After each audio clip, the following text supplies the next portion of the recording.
আজকে বাড়িতে করব হলো পিৎজা। আমাদের লোকালে পিৎজা কিনতে পাওয়া যায় না, তো খুবই সমস্যা। তো ছেলে মেয়ের খাবার ইচ্ছা হয়েছে, তো আমি নিজেই তৈরি করে নিচ্ছি। তো তার জন্য আমি ইস্টের একটা কৌটো কিনে নিয়ে এসেছিলাম, আর ইস্টটাকে আমি একটু জল দিয়ে 5-10 মিনিট একটু ভিজিয়ে রাখবো। আর এদিকে নিয়ে নিচ্ছি ময়দা, লবণ আর তেলটা নিয়ে ইস্টটাকে কিন্তু 5 মিনিট ভিজানোর পরে আমি ওইটার ভিতরে মিশিয়ে দিলাম, ময়দাটার ভিতরে। এবার একটু একটু জল দিয়ে একটা ছোট্ট ডো করে নেব, খুব বড় লাগবে না, কারণ আমার একটা পিৎজা হলেই হয়ে যাবে। তো এই যে একটা ডো করে নিলাম, এটাকে মিনিট 10 একটু রেস্টে ছেড়ে দিতে হবে। তো তারপরে আমি একটা ছোট থালা নিয়ে নিয়েছি, পাত্র যেমনই মানে নিতে চাইবেন তেমনই নেবেন। তো আমি একটু ছোট থালা নিয়ে নিয়েছি, আর তাতে একটু ঘি এরকম করে ভালো করে লাগিয়ে নিলাম। এবার ইস্ট দিয়ে মেখে রাখা ডোটাকে এভাবে থালার উপরে ছড়িয়ে দিতে হবে।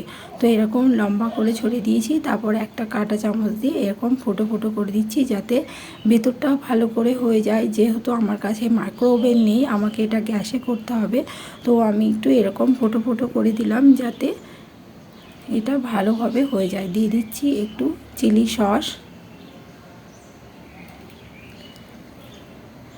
সসটাকে উপরে ভালো করে লাগিয়ে দিতে হবে। তারপরে দিয়ে দিচ্ছি একটু কিষান সস।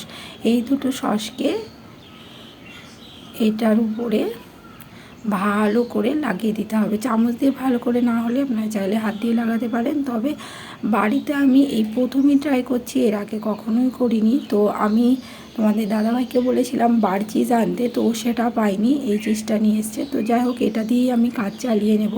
তো ওটাকে আমি স্লাইস করে কেটে নিয়েছি একটু লম্বা লম্বা করে। ক্যাপসিকামকেও একটু লম্বা লম্বা করে কেটে নিয়েছি, পেঁয়াজ কেটে নিয়েছি। এবার এটাকে আমি ভালো করে সাজিয়ে দেবো। তবে ক্যাপসিকাম দিলে তো ভালো লাগে, খুব সুন্দর লাগে এর স্মেলটা। তো আমি ক্যাপসিকাম, টমেটো আর কাঁচা পেঁয়াজ দিয়ে ভালো করে সাজিয়ে দিয়েছি, ঠিক এরকম করে। সাজানোর পরে কত সুন্দর দেখতে লাগছে। তো আমি এটা গ্যাসে একদম স্টিম কমিয়ে একটু ভাপ দেবো। তো ভাপ দেওয়ার পরে পিৎজাটা আমার রেডি হয়ে গিয়েছে, আর খেতে অনবদ্য হয়েছিল। আমার প্রথম চেষ্টা, তবুও খুব সুন্দর হয়েছে। এবার আমি যখন আবার করব, খুব সুন্দর করব। তো যারা এখনও বাড়ি এইভাবে করে খাননি, অবশ্যই ট্রাই করবেন। তো নতুন কোনো ভিডিও নিয়ে আবার দেখা হবে।